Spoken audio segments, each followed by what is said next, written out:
Hey guys, it's Ollie from Rad Season. Welcome to another episode of the Rad Season Show. I'm super excited to be joined today by legendary music industry veteran with 40 years experience in the industry. He's the founder of the Vans Warped Tour and the events production company Kevin Lyman Show, and also a professor at the University of California. The man himself, Kevin Lyman. Kevin. Good. Nice to see you, Ollie. Thanks for coming on the show. How are you? I'm doing what, I've been hanging in there. It's no one's been doing like fantastic, but I've adjusted and adapted and seem as busy as ever. I don't know what I'm doing every day, but as busy as ever. Nice. And whereabouts are you? You're in California? I'm here in Southern California, just outside of Los Angeles, a little town called Altadena up against the hills here. And, weather's turning nice. It looked a little more like the UK and yesterday, but it's nice today. Nice. Good stuff. Well, I guess we could jump straight in. I mean, I've got a few questions that I'd love to ask, and almost sort of going back to the beginning, because I mean, I know everyone sort of talks about the Warped Tour, and that you were the sort of the driving force behind that tour, and but it going back to, I guess, before those times and growing up in Southern California. Yeah. It was, I was really one of those kids that was I did okay in school, but I was not really interested in school. I could always make it work. But I ended up getting accepted to a college and went to California, Cal Poly Pomona, which is in Southern California. It was during the time of the Great Gas Crisis. So it was really easy to get into university then. And I was actually supposed to go to one school, and I said, I don't have gas to get there. They said, well, take this note to this other college. They'll let you in. Stood in line. They asked what my major was. I had just heard a girl in front of me say journalism, and she's kind of cute. So I said, hey, I'm a journalism major. And literally was a journalism major for six months. And then was walking by the swimming pool one day and saw people, and asked some people, they were like, you get to be a lifeguard here? How do you be a lifeguard? They said, well, you become a recreation administration major. And I go, that's okay, I'll switch. So switched over to recreation administration. I figure maybe that dating pool might get larger if you were lifeguard at the pool, might have helped out with your social life. And one day I was also sitting there and heard music off in the distance. And I wandered over and I met some people setting up a PA. And they were setting up a PA for a band that was coming, a band called TSOL. And I hung out with them, and they said, we're the concert committee. And I said, oh, cool. Can I be part of this? And they let me be part of that. And I was also on the ski team in college, and we needed to make money because we were an underfunded club team. But this school was about an hour from LA. So I had a van, one of those old vans you see like in Fast Times at Ridgemont High kind of van. Mm-hmm. And I would drive my friends in to see music in LA. And that's right during the period of like the new wave punk scene was blowing up around LA. And we would go into town and see bands like Fear and the Go-Go's and the Plimsolls. And I started meeting bands and realized there was nowhere for them to play out in the Pomona Valley. There was no venues at that point. So I started booking bands to come out to raise money for our ski club and ski team. And I do these events in fraternities' backyards, and it was 5 bands for $5, all the beer you could drink. When the beer ran out, we would head out the back door and call the cops on our own show, and then come back and pay off the fraternity house a little bit of money for letting out their trouble. And I was really enjoying it. Graduated college, had no idea what I was doing. What everyone should do when they graduate college is run away to Hawaii. So I did, ran away to Hawaii and ran a weight loss camp for girls in Hawaii for a while, and came home broke. Came home going, what am I going to do with the rest of my life? And someone said, Kev, you did a pretty good job putting on those shows. You had the energy, you were doing things. There's a venue near Los Angeles called Fender's Ballroom. They need a stage manager. There's a new promoter. Her name was Marcel Brumal. Her family owned a trucking company, so she was spending all their money there putting on concerts. And I became their stage manager. And very shortly after that, we co-promoted a show with a company called Golden Voice, and your listeners might know them as the people who put on Coachella now. But they were the big underground punk promoter, and we did a co-promote in this venue called Fenders, and Motorhead was playing. And I guess my qualifications were that I could actually read at that point, because production was run more by the fist. I like to say, if you didn't agree with whoever was, the band, it was a kind of a wild time. And they actually had a contract, and I did that, and bet up with the Golden Voice people, which Paul Tollett, who runs Golden Voice now and Coachella, I had gone to school with at Cal Poly. So it was this weird connection back to this architect and engineering school that launched my career. That's not known for anything around music, but it was architect and engineering was the school. And I kind of just started doing production around town and getting a good reputation. And Golden Voice had a little sub business going that is now legal in California, but not so legal back then. And I recognized right away that maybe it was time for me to start my own company. So I filed the paperwork, and it became Kevin Lyman Production Services. And I got well known, and there was a point where I was running 320 shows a year around Los Angeles. And were you like initially looking at the shows that people might not necessarily want to do? So like, was it more as kind of like it was the punk scene and Circle Jerks and like these kind of bands, right? Oh yeah, there was Black Flag and Circle Jerks, and got to actually do a Dead Kennedy show on. So we were doing the punk scene, but right away it was like, if you're a punk, there was a lot of people who were like, I'm only working punk rock scenes. And this is what I tell my shows. And that's what I tell my students. I go, when you get into this business, you do everything you possibly can. So up the road, there was a heavy metal club, a rock club, and that was the 80s. So we're talking Poison and Motley Crue and Rat and all these kind of bands. And she needed a stage manager, and she was paying $100 a night. I'm like, I'm there. So I'd run up and work her shows. And then someone would say, oh, there's a Persian New Year's on Thanksgiving in America, we have Thanksgiving, but there's going to be a Persian show at the Palladium. I said, I'll take that gig. So I would work everything I possibly could. That's what I encourage people to do. And I think that exposed me to a lot of different types of music, a lot of different types of people, and kind of how to navigate relationships in the business that came later in life really helped me. Yeah, and that would have sort of opened doors to different things, right? If you were sort of saying, if you were open to just go out there and.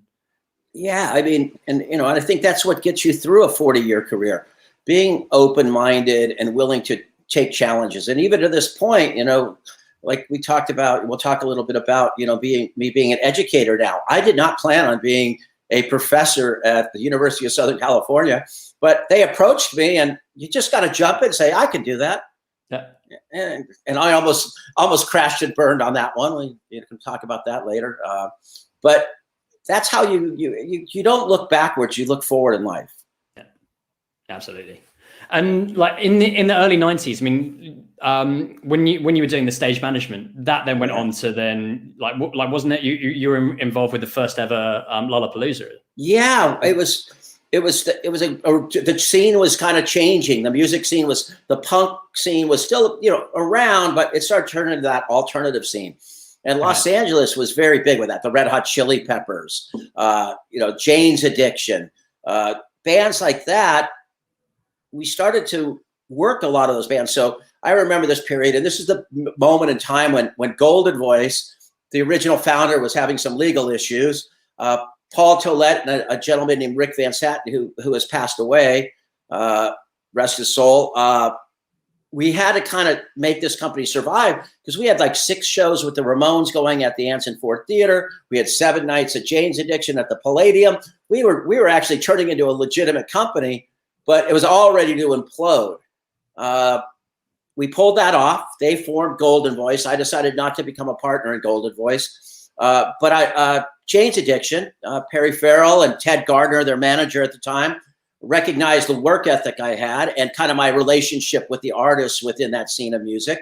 So when they started Lollapalooza, they didn't go maybe to the traditional stage manager that they would normally have on a big rock tour. They went to someone they knew from the club world. Mm-hmm. And they offered me that job to come on that first tour in 1991. And it was pretty exciting. Susie and the Banshees and Nine Inch Nails and, Jane's Addiction and Ice-T, which which I became very close to, and will be a guest on my podcast coming up. We're going to do a whole episode on Ice-T, and it was just a really interesting time for me, and getting the chance to tour and being part of that energy started getting me thinking, about maybe something I might do in the future. I wasn't ready yet. And I always tell people, be patient in life and build up those relationships before you go do your own thing. And post Lollapalooza, I started doing running tours for being part of the 9 Inch Nails world touring team. I was doing Stone Temple Pilots and working with Porno for Pyros all at the same time. I was tour coordinator for all of them.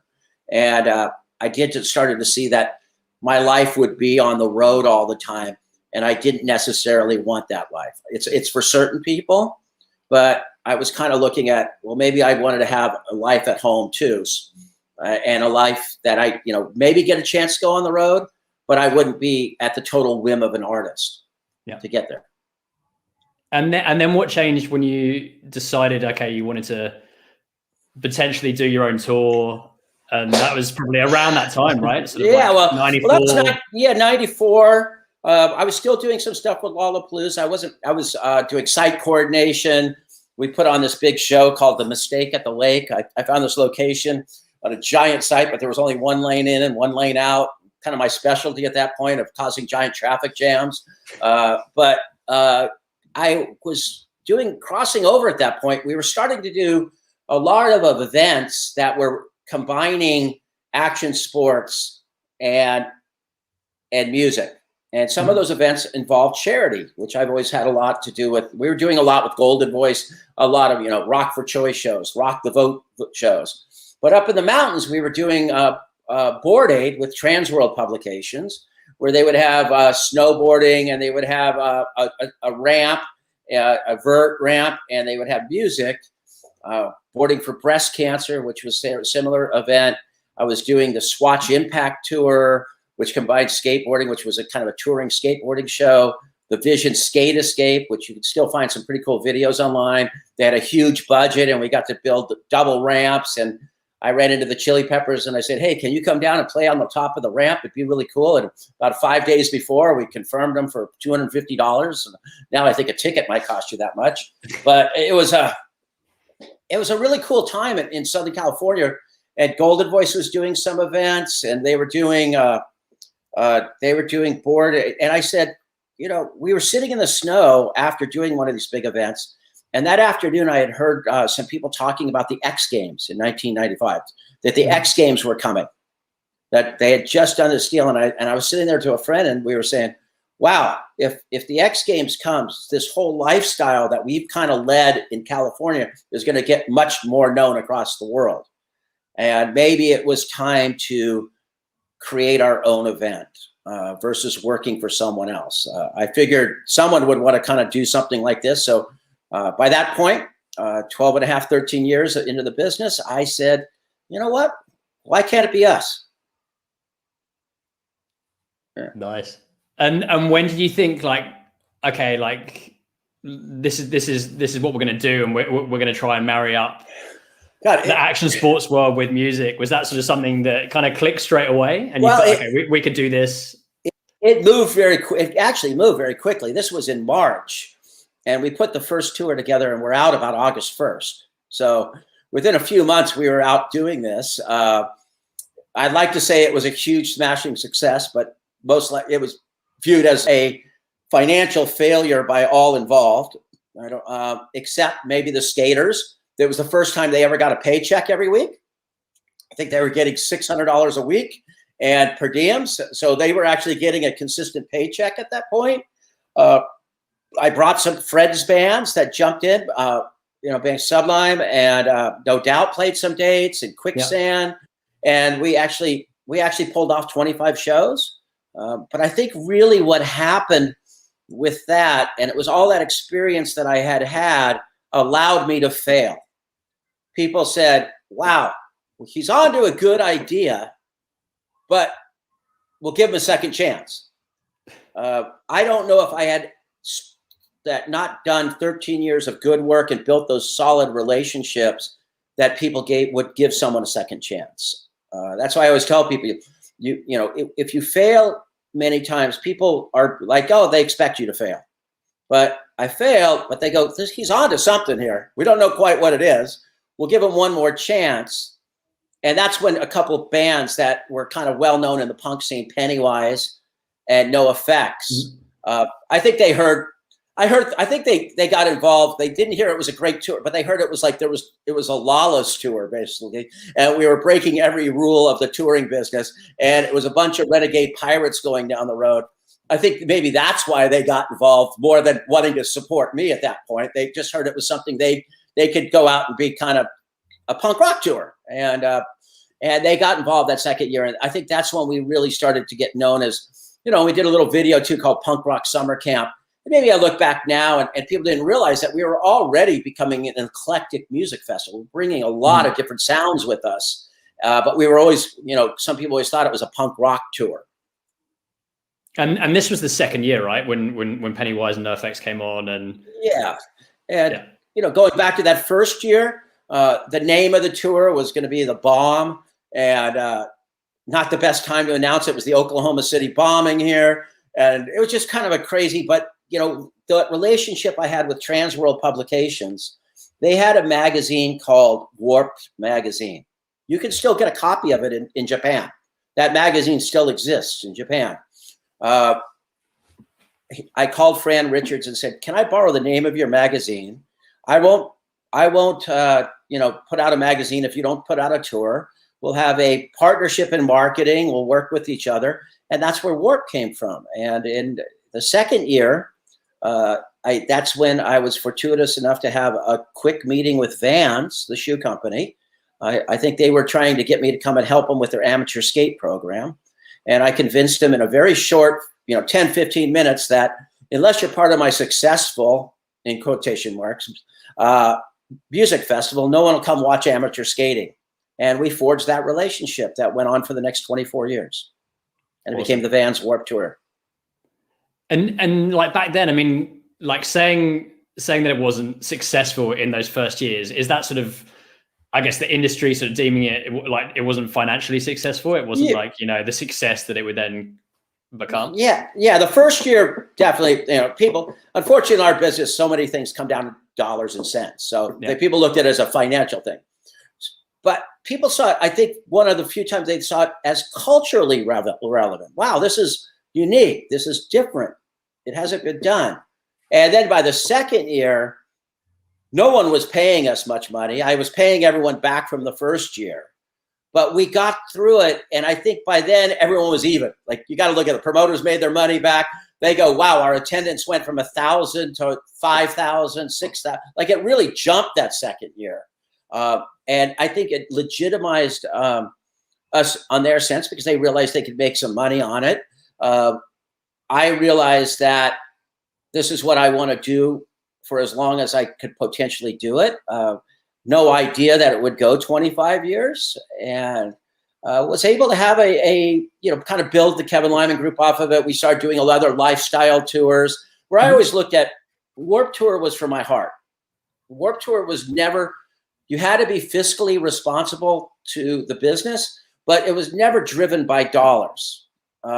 I put my heart and soul into that tour. Now, I produced many, many other tours for other people where it was a business. It was a business. I wouldn't pretend. I know some festival producers can try to do multi-genres of music, and they wear a different baseball hat, based on the festival they're producing, or are they wearing a different heavy metal shirt, or pretending that they love reggae music. I love Warped Tour and the culture of Warped Tour, but I could produce shows for other people, but I never pretended to be part of their culture. Yeah. And I think that's important, right? Because I mean, like, people see through it if it's sort of, Yeah. And I'd always try, I'd look and I'd support other people and maybe partner with them, but they had to be as passionate about their project and their lifestyle as I was about the one I grew up in. Yeah.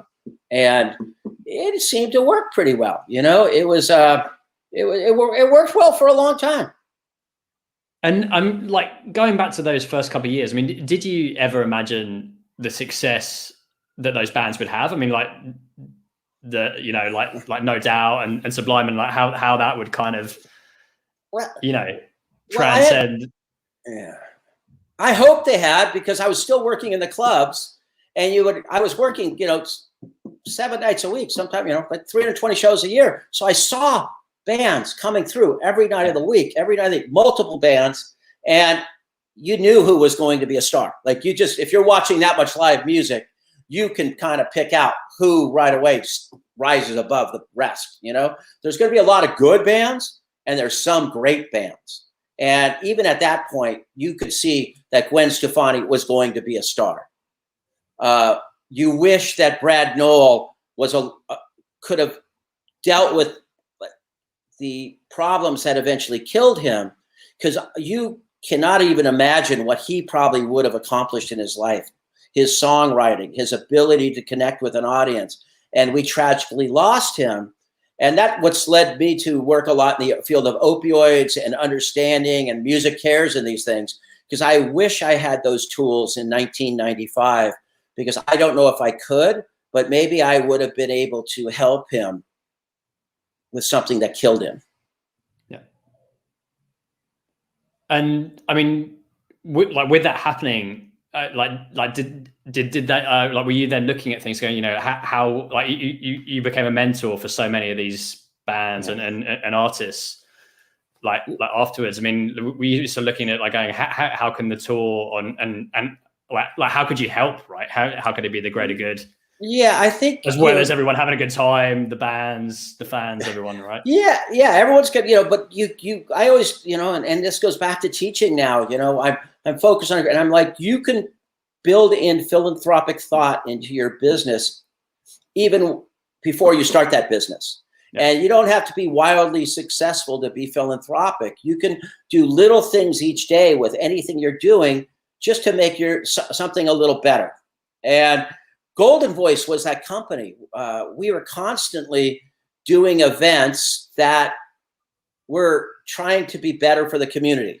The Rock the Vote events, like I said, and the Rock for Choice events. We would do benefit shows. I remember when one of the members of Fishbone went to jail, we did the get him out of jail card, because they went to, one of their members of their band had joined a cult. They went to try to get him out of a cult, and they were picked up they were arrested for kidnapping him from the cult. And so at a moment in time, our friends were in jail. So what do? We throw up benefit for their legal defense team.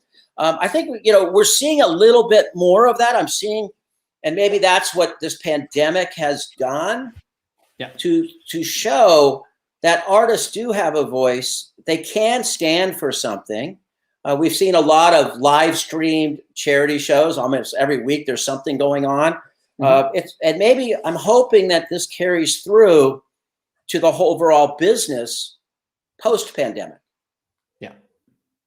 And you were running 320 Festival as well, right? I mean, that was going to be a physical event, and then didn't you have to turn it around really quickly to make it online? And Talinda Bennington, Chester Bennington's wife, approached me about doing a tour for her.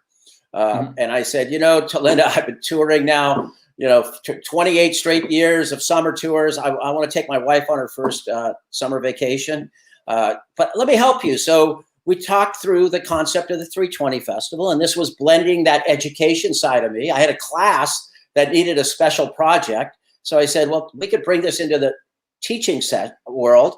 I went over to my friends at AEG and said, can I use LA Live, which is our big complex here in Los Angeles? And of course, they're like, you don't want to pay for anything, Kevin. We know you. And I said, no, I want you to donate it. This is a good cause. They did. They pretty much donated the entire campus, except for Staples Center, for this event that was supposed to be held on May 9th. On March 9th, we held the kickoff event at the USC campus. We had the Ken Jeong, the comedian who's on Masked Singer here in America. We had grandson, an artist play. We had a panel. It was really cool, but you felt the vibe changing because this pandemic, was lurking, And by March 11th, the campus was being shut down. I was in, my mind, like as everyone, we were in a semi-state of denial. And I said, well, we'll hold off a little bit to see if we have to cancel what we're going to do with this event on May 9th. About 2 weeks, I was like, oh my gosh, I'm going to have to tell these students that we canceled this event. And then I go, no, we could do this thing online, having no idea how to do it. But as I like to say, we'll figure it out. And I have a lovely young woman named Kat Cody and Kate Truscott and people who were working with me. We just went to work figuring this out. Yeah. And we were able to pivot it with the students to an online event on May 9th. We had a Chris Martin play, Lindsey Sterling play. So I think we were one of the first large events that pivoted to online. By May 9th, we had 60 artists and 90 speakers, over 21 hours of programming. And we were viewed by the original weekend, like 124,000 people in 7 countries. And it was based on mental health. It was a 320 Change Direction Festival.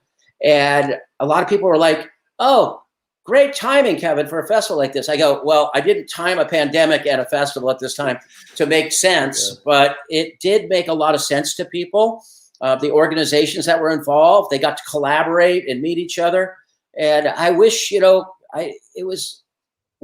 actually was probably much more successful being online than in person.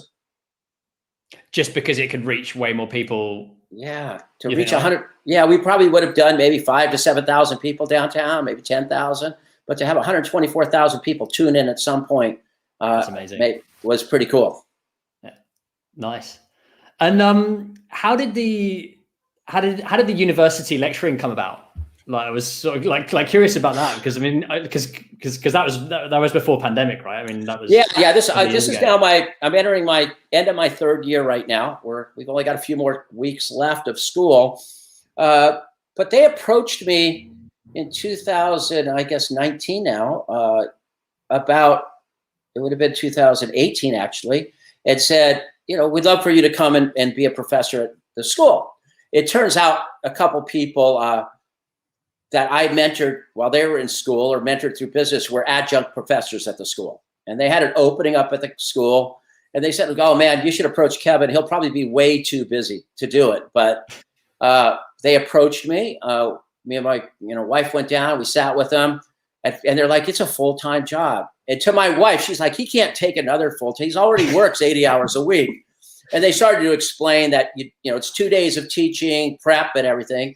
It is kind of a full-time job now that I'm doing it, but I'm like, oh, I could make this work. And I said, well, what about an adjunct? And they said, no, Kevin, we'd love for you to take this position, even if it was just for a year and you didn't like it. So I said, sure. I promptly went out on the road in 2019 with the final full cross-country Warped Tour. I went to class and in the second week of class, I collapsed in class. I had an old surgery that went bad and I went into sepsis in the middle of teaching my second week.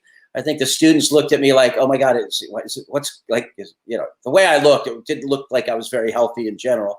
And at that point, and I was lucky I was in that situation because if it was on a tour bus and I had the same situation, I probably would have died. I probably would have gone in the back of the tour bus like we do and take a couple aspirin and see me in the morning for load in. And I went right into the hospital and had emergency surgery. So being in that situation on a university campus was pretty fortuitous when I had this kind of physical break. And, it's fun. Like it's a lot of work. You have to keep your classes current, especially if you're teaching branding, event production. Crazy class I teach right now, festival production and design. So I'm constantly keeping them up to date. And I literally started class last week and go, you guys tell me what's going on with the business, because here's who's canceled. Here's who's having their events. Here's what's going on. Maybe we can figure it out as much as anyone at this point, because everything is changing in real time so much. Yeah. And then now I guess with all the technology advancements that have happened pretty quickly, even within for online events, for example, it's just moving at a pretty rapid pace. How's that been teaching online in comparison to sort of teaching all the guys? I think teaching online for me has actually been fine. Once I've got it all set up, I have multiple screens. I have graphic. It's almost like a show. What you find is comedy doesn't translate on Zoom sometimes. So the jokes that work in class, they just kind of the blank look sometimes. So you're constantly working. It is a challenge, and it drives me to give them the best classes. But the cool side is I think you might know Mark Walker from the UK, Kilimanjaro. Mm-hmm. People like that, I can just kind of go, hey, I wonder what's going on in London, and have them queued up on another screen. Oh, it just so happens I have my friend Mark Walker zooming in right now to give us an update. That's awesome. I could bring in, I'm doing one on when S hits the fan at an event. So next week I have like my head of security who's off in Nashville, my head of insurance, all going to zoom into class. So we can have lively discussions. Cool. I feel bad for the university students because I know so much of going to college is a social aspect of building those relationships socially. I have 2 daughters that have gone through a social tough time and taking classes online. But for a person like me, I'm like, I got my golf net set up. I have my cornhole back there. I have my barbecue. I could work. I go work in my garden. I jump it when it was hot. I could jump in my pool, come in and teach. I'm in my bathing suits and flip flops. It's kind of for someone who had to be so social and around people as much as I was. I think it was almost a good reset. Yeah, it brought your life back into perspective. That's one thing I've picked up. And we have so many friends who are suffering, and we don't take they're going through lightly, and we do what we can do to help them. But for someone like myself who has worked, as I feel, very hard all these years, this moment is a time to reset and decide what your priorities should be. Yeah. And then, spending time with your family, right? Like you were saying, you're trying to get over to Greece. And as my wife said, sometimes too much time with the family, which led to her encouraging me. She goes, you need another hobby, even though I'm gardening, play golf, whatever I could do. And she goes, maybe you should start that podcast. And she has been able to. I spend a lot of time in my garage working on that now. Yeah. So about the podcast, my life, it's, I guess, pretty much 40 years of looking back at all the stories, right? It's looking back, but also looking forward. So, one of the things is it's talking to people, and that's one thing you end up in this business with is a lot of stories. And how do you kind of put them into, I'm talking to people, like episode coming up, the first woman roadie, turns out she's from Australia. Her name's Tana Douglas. Turns out my daughter was reading a story on her, and I go, I know Tana. I tracked her down. She has a book coming out called Loud, about being the first woman roadie. So I tracked her down. She'll be a guest. And it's called The Women of 91, and how it transitioned to a woman named Lisa Brownlee, who I met. She was selling powdered drinks out in the parking lots at Lollapalooza. How meeting her and how she worked her way into my circle of people and became my tour manager for the better part of 25 years, and who is now announcing there's a group of old punks that are creating the Punk Rock Museum in Las Vegas. So I always try to build people in, and where I cross paths with them and where their warped lives led to. Yeah. And there's quite a few warped lives out there. I mean, like listen to the first couple of episodes, and you were saying Ice-T's coming on as well. Yeah, he keeps coming up in conversations, and there's going to be I want to do some segments on the mentors I've had. Cool. We always have a lot of bad examples in our business, but there's a few key people that helped you change your life. And my experience with Ice-T, from meeting him that first rehearsal night in 1991 of Lollapalooza, to him actually traveling on my tour bus with me for a whole summer, and then traveling around Europe with my father, which are some super funny stories, because there's some stories there about my elderly father and Ice-T becoming good friends. And to the night they went out, the night our exhibit opened in the Rock Hall. So he's one of my mentors. He gave me 2 pieces of advice, and he said, you have to start thinking with your gut, not your brain sometimes. And he also said you have to pimp past it in life, which is a very interesting thing. When you say pimp past it, you're like, and you're trying to be a university professor, and there's PC things, how you have to kind of, and I'm like, look, it's nothing to do with pimping. It's not, but the role of a pimp is always that he had to get to the end game. So there's different. So we talk a lot about about hustle and hustling, and how having a hustle is a good thing. Being a hustler is not necessarily a good thing. So how these words can have different connotations. So, we talk about those kind of things, but, I'm looking forward to that discussion with him, tracking people down. And it's funny how many people are coming out of the woodwork now. And like, I got a story. And we'll see, we'll see how long, we're having fun with it now. I'm using my college students. We're calling it the halfway house for university students right now, because so many of them have graduated and they're having a hard time finding jobs in this environment. Mm-hmm. But while they're doing that, I'm able to hire them as my editors, my producer, my social media team are. So it's the USC halfway house to their next point of their career. And for me, it's something, I never thought I'd have a podcast. So it's one of those things. Let's do a podcast. So figuring it out, kind of how to do it, and we're having a good time. Good stuff. Yeah, I mean, with the students, I think they've done an amazing job. I mean, even just like with the trailer, it's kind of proper quality. You're already like in the story straight away, so it's great. Oh yeah, and it's funny how they're getting their confidence up, and they're like telling me what to do. Like, Kevin, you have to speak this way. Cut in better here. You're rambling. And it's funny because I was just teaching him in class 4 months ago. That's awesome. And besides Ice-T, who were your other mentors then? Well, in my life, one, unfortunately, I won't be able to interview, was Bill Graham, who was a legendary promoter in America.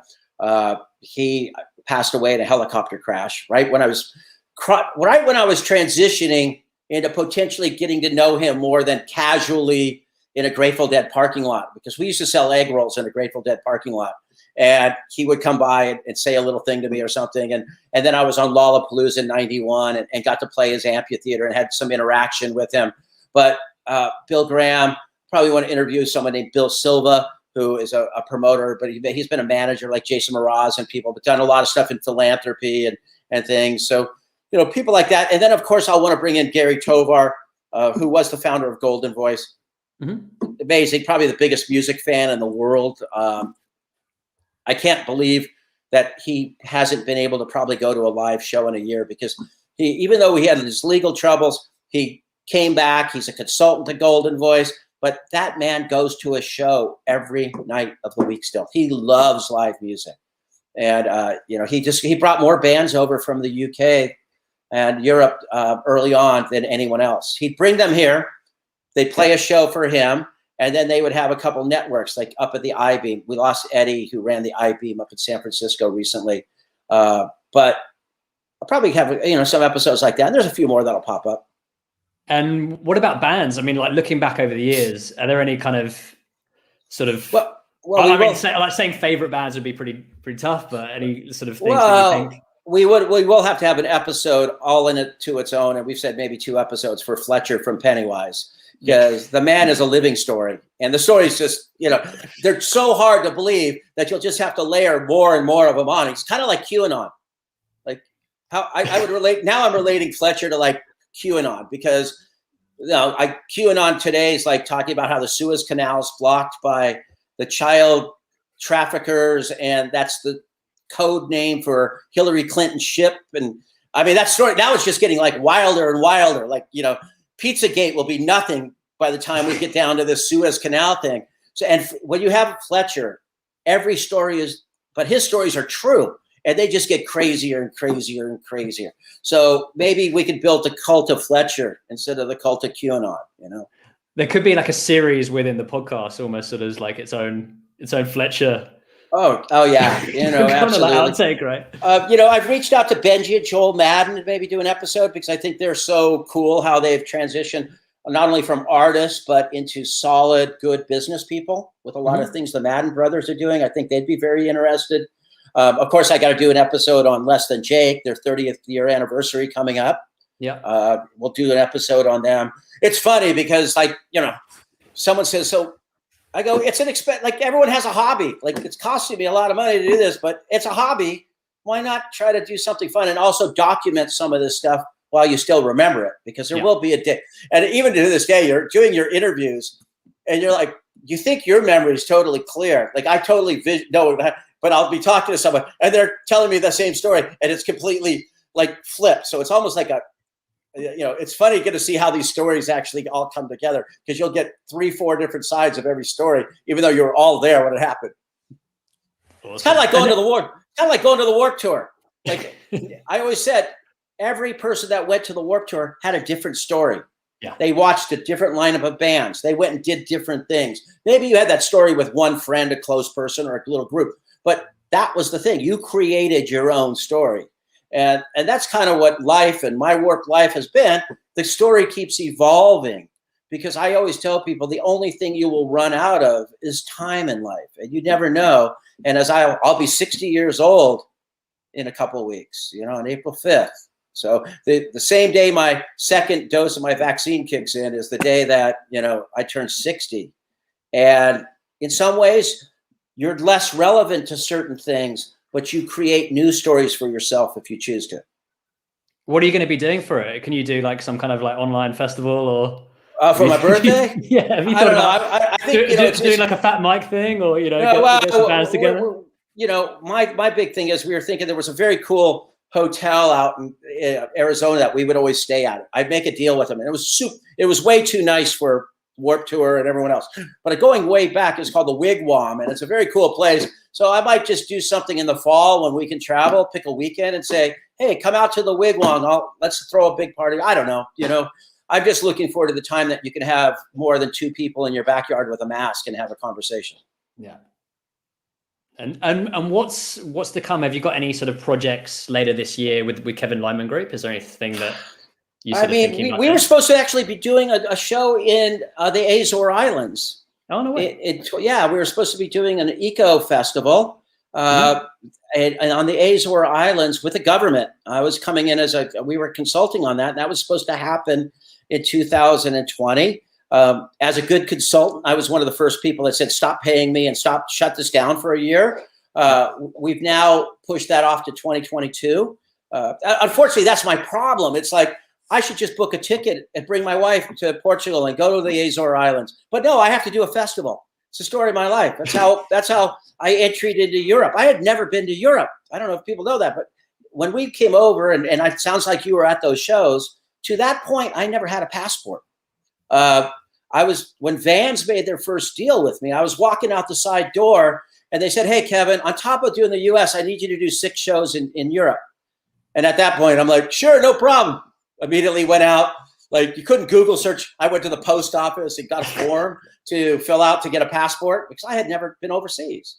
But having that 13 years of experience, and then a person like Steve Van Doren, who is the same type of person as myself, we made connections, but I knew enough punk bands from Europe that I could reach out to, well, at that point, call or, and say, hey, I'm going to come over to London. Can you introduce me to some people? I need to throw a show. And then we went up and found a skate park up, Rudy Donecker, I think his name was, up in Belgium. And then we went to Germany and we set up a little PA in a plaza and had some German punk bands play. And of course, the police come and the people come up and say, who's in charge? And we were like looking like dirty skaters and punks doing it. And we go, the guy in the Mercedes, but he just left, because that was the code in Germany. It was always someone in a Mercedes was in charge. So, we'd say the guy in the Mercedes, he just left though. We're just working for him. So, it cracked the door.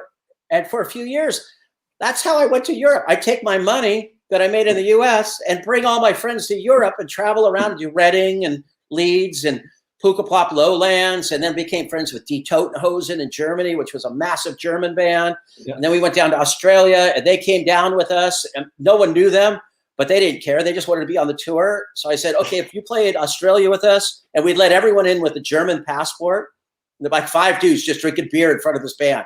Everyone else had no idea who they were. They played with us, and we were playing like stadiums in Germany with this band. God.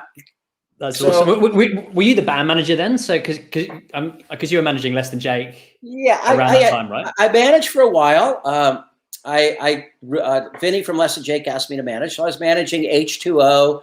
I was managing the Ataris, and I was managing Less Than Jake. And Less Than Jake was a band that, you know, they liked Bon Jovi. So I figured out how to get them to open on the Bon Jovi tour.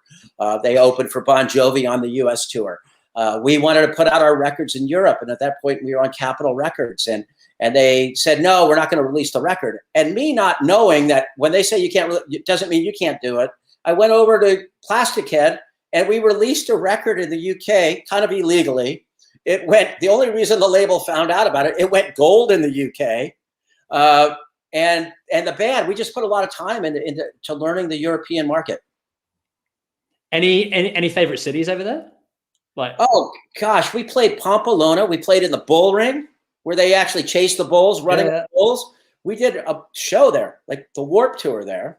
And we played soccer that night in the floor of the stadium.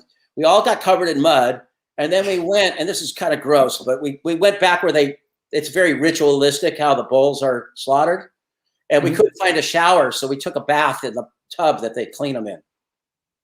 No, I don't know. That's not very PETA friendly, but no, it was, you know, I just remember, you know, and then we would do anything.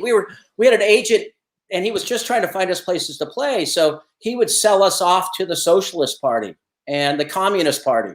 Because I don't know if they still did. They used to have the big conferences, like the fair, the political fairs in Italy. So we would like Bologna and Milan, and you know, and we would just travel around, and we show up, and they go, "Oh, you're part of the socialist fair today," because this helped us attract kids. Like they had to walk through the fair where they had all the regional politicians were having their big dinners and everything to get to the concert.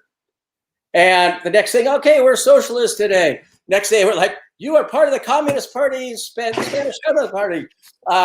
So we met a lot of politicians. We'd go down and drink some drinks with them. We always had a lot of fun, and traveled around the country with people that didn't understand that the power was different. And I'll never forget so many people I worked with at first. I thought they would know European power. They just forced the American plugs into the European power and blew up everything we had the first couple of days traveling around Europe. But we got to play like Biarritz. That was fun. I mean, the European stuff. And then we did some punk rock squats. And then I guess one of the most memorable shows, we played a giant airport. It was Hamburg. And all the military came, like vehicles, and they were just loaded up. And we looked and they go, God, the German army is beautiful. There were so many women and they were gorgeous, not realizing that they had basically smuggled in all their girlfriends in military jumpsuits. And literally the vehicles pull up and I go, why do we have the army here? We don't need the army. But it's Die Totenhosen, which is the biggest band in Germany. And literally they all jumped out of their things. And they took off these jumpsuits and they were ready for a rock show. There was like one military guy driving all their girls into the show. So just, you know, a lot of fun shot. We got over to Hungary and Czechoslovakia and Slovenia, like Croatia, right after the war, which was very interesting. We had no idea. We would go anywhere. At that point, you went anywhere with a bottle of vodka and some T-shirts could get you into any country, you know, pre-UK. And were you traveling with the action sports guys as well? So that's where I became friends with Red Bull at that point, which was a big brand over there. And they had like some mobile ramps, verticals. The Vertical Ramp Company built these ramps. And I'll never forget flying to Salzburg, Austria, is where their headquarters are based out of. And coming in, and we'd been going all night. And then you ended up into those clubs, those in the caves. They have all those underground cave clubs. I was up all night. Of course, a guy in a Mercedes picks us up at the hotel, drives us up the mountain to their castle, like the Red Bull. You walk in, their Formula One cars are in this lobby and boats, and there's machines with Red Bull. I drink like 3 of them really quick. I go in and meet the owner of Red Bull, and halfway through my spiel about how they should support us, I lose my voice completely. Shut down my voice. And we were doing press for the tour. I had to go to Germany that night to do some press. I couldn't speak for a week. And right in the middle of this thing with the Red Bull guy, but he gave us the ramps. So we traveled around with the vertical ramps. Mike Frazier came with us, and Andy McDonald was with us, and Neil Hendricks was with us, and Steve Caballero was with us. And so we had a good contingent of skaters, and we would bring European skaters would join the tour, and locals from each market. And we were running amateur skate contests at each stop then. Awesome. That's cool. And what about the freestyle motocross guys? I heard they would party even more than some of the beyond some of the partying. bands, right? It was really unique because there was a guy named Mickey Diamond. He was a big racer, and I crossed Mickey Diamond, and he goes, "Hey, Kevin, you got to see what these guys are doing on motorcycles out in Temecula." And they had this place that they were practicing these motorcycle jumps. So I went out there. Immediately, they were trying to prove how tough they were. Some guy threw a rattlesnake at me, and I go, "Dude, I'm not impressed." Like, it was like, "What, are you trying to shock me?" I've been in the music business now for quite some time. Well, they did shock me later on in many ways in life, but what they were doing was amazing. So we built like basically the first landing ramps were like A-frames of a house we kind of built. And to summarize the story, we dragged him out. We set him up in Phoenix for the first ride. And a gentleman named Kerry Hart, who was one of the early freestyle guys, also married Pink later on in life. We almost killed him on the first jump because he went like right through the ramp. So it wasn't reinforced. It just took off. And it was right in front of it. There was a venue, a parking lot, some women, all these women prisoners. There was like some sort of prison right next to it. And there's a woman's prison. They're like cheering, like heckling these guys. And he just crashes right through the ramp.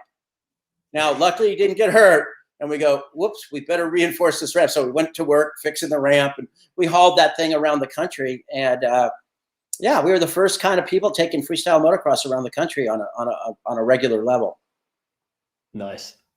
Yeah. And where do you see, I guess, the future of festivals and sort of like the merger between sports and music going? I think festivals, of course, will be coming back. I think, people don't understand that, margins on festivals, as large as they are and everything, are thin.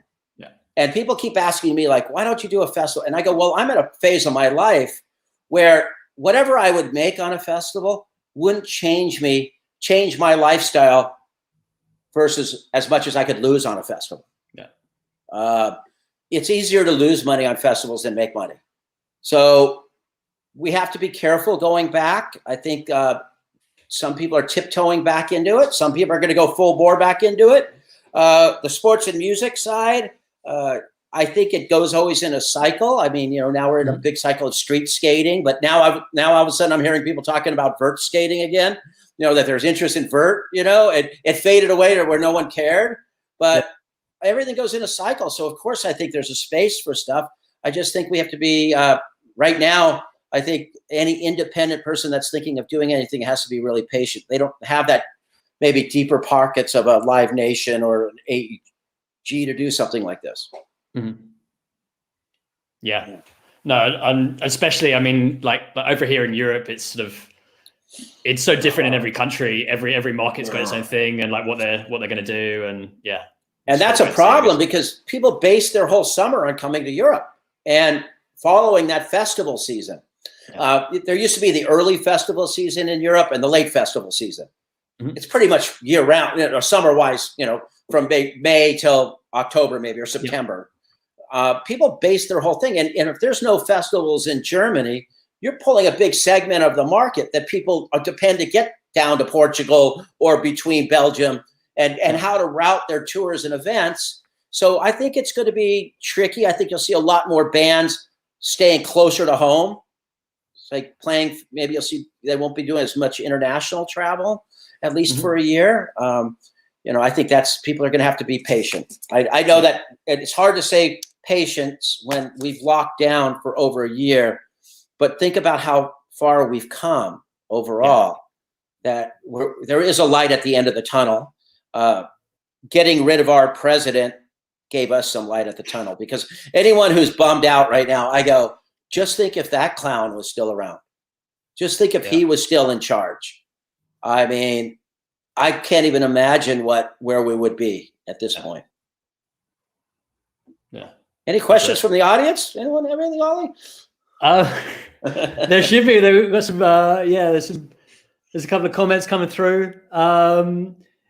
Yeah, I mean, I guess just sort of people, asking about sort of the stories that are going to be coming up from my warped life, but they're dealing with their thoughts themselves. They're dealing with themselves. It's tough to do. It's a grind. It's tough being our own. Hello? Yeah. Oh, I'm sorry. I'm not sure what happened. Wait a second. Something just clicked on in my. I'm sorry. It's the thing of live Zoom, right? You never know what's going to happen, right?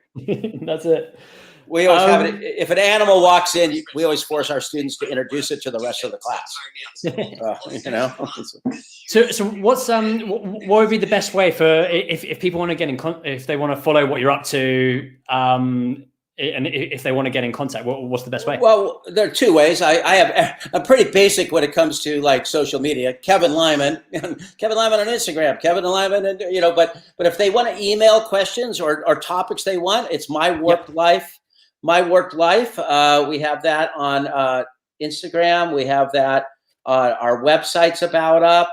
But you can always reach out to me at lymanwarped@gmail.com. That's my kind of catch-all, lymanwarped@gmail. If you have anything you want to or questions you have, but it's easy to find me.